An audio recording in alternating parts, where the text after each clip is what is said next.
Welcome back to Houston Live. KPRC2 and our community partners at Energy Transfer and Houston Christian University are shining a spotlight on Houston Haven. It's a nonprofit dedicated to providing low-cost housing for cancer patients and their families who come to Houston for treatment. It is more than a roof and a bed. For many, it is a lifeline of rest, support, and hope when they are so far from home.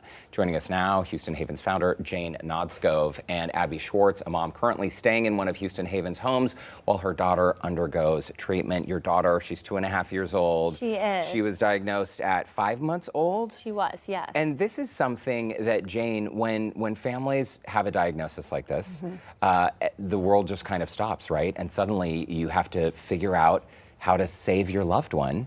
This is very personal for you because your mom had her own cancer battle. Yes, thankfully I'm a native Houstonian, and so when my mom was diagnosed, we were able to jump right in. We had somewhere to stay, and we were able to get right into MD Anderson. But you quickly realize when you're sitting in waiting rooms with people from all over, that that's not the case for everybody, and that finding somewhere to stay is really challenging. We've had friends personally reach out to us and say, hey, we're traveling in from out of state or from another place, and we need to figure out housing. Your organization, the entire mission is really to take away a giant headache for these families. Yes, because as soon as you get the diagnosis and you know you've got to go to Houston, the next step is, well, where are we going to stay? And so there's so many times where we just kind of see that relief come back from families where they're like, okay, I'm so glad we finally got this worked out. But yes, so we have 13 houses all within 5 miles of the med center, and our focus is really on families. So we're a ministry that our patient average age is 42, and so we've got children, we've got grandparents, we've got people that are staying together as a family, and we've got volunteers to support them. These homes look clean and comfortable and nice and an oasis. Abby, I can see you nodding your head. You know what it's like to live in one of these homes. Tell us your story, because I can't even imagine how terrifying that must have been to be a parent. Your perfect little baby at 5 months old gets this diagnosis. Yeah, I was actually coming off maternity leave, and we found a lump in her side. And within a few days, she had her kidney removed and the tumor, and she was diagnosed with Wilms tumor, which is a type of kidney cancer. And now it's been 2 years. She's 2.5, and she's fought multiple relapses. She's had radiation, chemo, multiple surgeries, and now we're staying at a house through Houston Haven because she's getting a stem cell transplant and radiation. My goodness, I mean, what a journey. Your family is so beautiful right there. Thank you. How did you connect with Houston Haven? And when you found out about the services they offer, I can imagine that must have been a relief.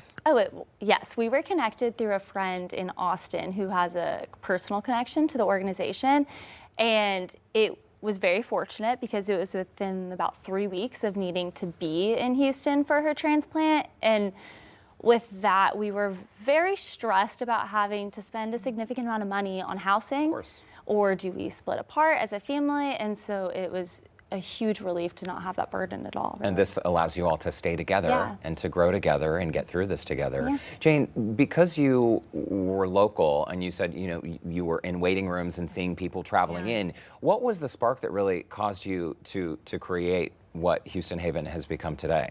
I just heard over and over again from families that were being touched by cancer everywhere.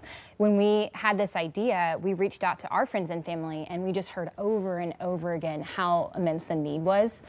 We've met with other organizations that do what we do, and there's no competition. The demand is just endless, and so we started with my mom's house as the first one, and then we've just grown from there. It's been an incredible ministry of volunteers. We have over 200 volunteers that bring meals and check in on families and pray for them, and it's amazing. For people watching this segment who might want to volunteer or get involved, what is the best way to support your organization?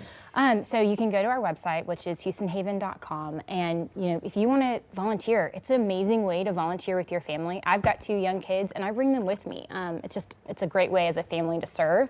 Also, if you want to give, especially this time of year, to help families directly, you can donate on that website as well. And before the end of the the year, a lot of people are thinking about that, like, oh, the Yeah. clock is ticking Right. on tax deductions. Yeah. Abby, in addition to just having a comfortable place to stay and a safe roof over your Right. head, describe to us the type of community you have found through Houston Haven, because I can also imagine that going through a scary situation, it's got to feel a little bit better knowing that you're not alone. Yeah, it's really cool. We're from Austin, so we're not super far, but we're not with our entire support system of family and friends. And so within a few days of being in the house, we had people texting us to stop by and say hi, or they wanted to drop off a meal 1 to 2 times per week. People are texting us that they're praying for us. It's pretty cool because you're essentially just gifted an entire support system in a place that you don't have one. Wow. And how long do you think you'll need the services of We're Houston right Haven? now, we just got discharged, so she has hopefully only like a month or so left, but we will see. And your daughter's 2.5 now? She is, yes. Okay, please give her a big high five from all of us. We're cheering for her and all the other families who are Yes. impacted. Jane Nodskov, thank you so much Yeah. for what you're doing. Well, Abby Schwartz, thank you. Continued good health to your family. It really is incredible work. If you'd like to get involved and support Houston Haven, you can visit our website, clicktohouston.com/community. You can also learn more about volunteer opportunities and other ways you can donate. It is a fantastic effort and perfect time to make a donation before the end of the year.